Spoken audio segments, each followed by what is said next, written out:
Eta zentzu horretan, eta proposamen hori sakontzeko asmoz, eta erabakitzeko eskubidea bermatzeko asmoz, proposamen berri bat planteatu zuten. Zuek esan behar dezute, ez bata eta ez bestearekin, ez joan den legealdian aurkeztutako proposamenarekin, ez legealdi honetan aurkeztutako proposamenarekin, ados ez zaudetela. Hori da esan behar dezutena.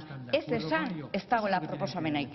Proposamenak egon badaude, naiz eta agian zuek ados ez egon. Baina zuen proposamenak ez dira soilik hemen daudenak. Eta egungo markoa gainditzeko asmotan, adibideak aurrekontuetan egon badaude. Segurtasun gizarte segurantzaren institutua bezalako ekimenak jasotzen ditu aurrekontu honek.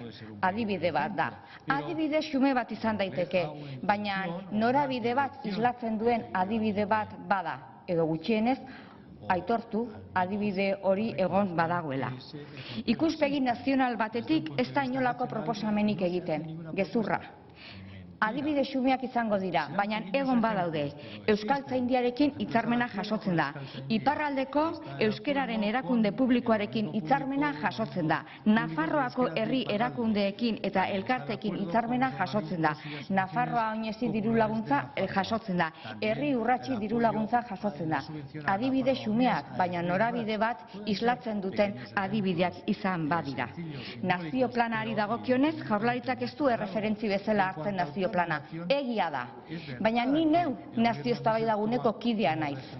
Nik jakin badaki nazio eztabaidagunea nola dagoen osatua eta zeintzuk geran bertako partaide. Ni neu bertako partaide naizelako. Eta nik jakin badakit nazio plana zertarako egin den. Eta ez zait iruditzen nazio plana Jaurlaritzaren erreferentzi izateko egin denik. Eta diozuet, nazio planaren osaketan parte zuzena hartu dut. Eta hau ez da lekua, baina hitz egin dezakegu baita ere nahi dezutenean, nire esperientziaz nazio planaren osaketan ere. 2. Eredu neoliberala jarraituz osatutako aurrekontuak direla diozue. Hemendik aurrera, iazko argudio berdinak erabiltzen dituzue heinean, nire erantzuna ere antzera xamarrekoa izango da. Aurrekontu parte hartzaileak aldarrikatzen dituzue. Ados. Baina honen aurrean bi erantzun ditut. Aurrekontuak publikoak dira. Aurrekontuak sarean daude. Beraz, aurrekontuak aztertu eta proposamenak egin nahi dituen ororentzat esku daude.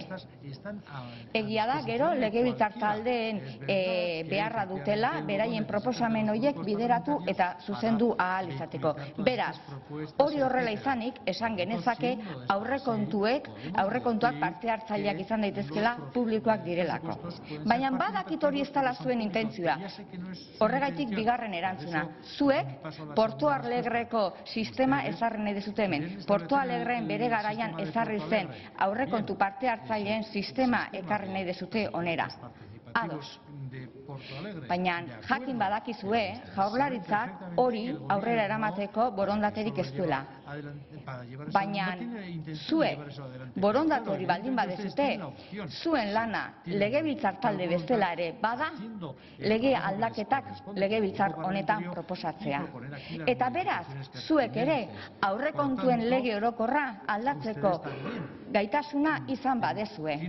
Eta besteak beste gogoratuko dizuet, oraintxe bertan amaitu dituela bere lanak aurrekontuak arautzen dituen lege orokorraren aldaketarako sortutako ponentziak. Zuen falta sumatu dugu eta zuen proposamenak ere faltan sumatu ditugu bertan.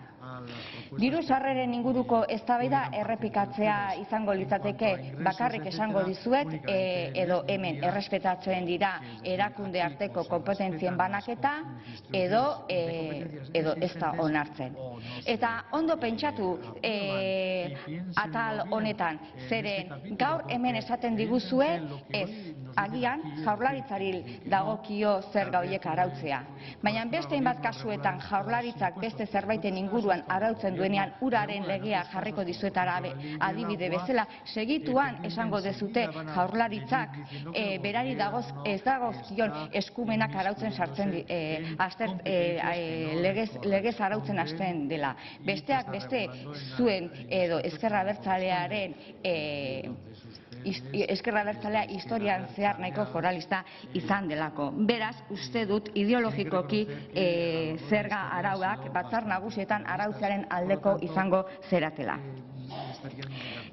Gizarte kohesioaren inguruan egia da, gastua barne produktuaren 20% ingurukoa dela eta Europakoa 29% ingurukoa dela, eta beraz, Europarekin kohesioa lortzeko urruti gaudela. Hori beti aitortu izan du Jaurlaritzak eta bere ahaleginak sendotu behar dituela ere onartu izan du.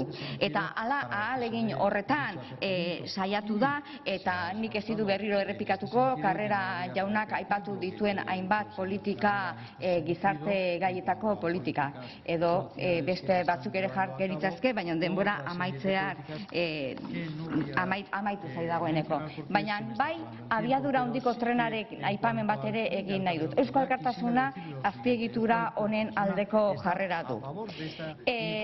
Baina nik garbi utzi nahi dut hemen, azpiegitura honen inguruan koherentzia falta denok degula, baita ezker abertzaleak ere. Duela 10 urte azpiegitura honen eztabaida ere pil-pilean zegoen. Eta garaia hartan dagoeneko Jaurlaritzak azpiegitura honen aldeko asmoa azaldu zuen. Eta garaia haietan ezker abertzaleak aurrekontuak babesten zituen. Jaurlaritzaren aurrekontuak babesten zituen. Eta garaia haietan dagoeneko Y-aren inguruko ikerketak eta finantzatzeko aurrekontuetan partidarik egon bazeuden. Beraz, inkoherentziak hemen denok ditugu.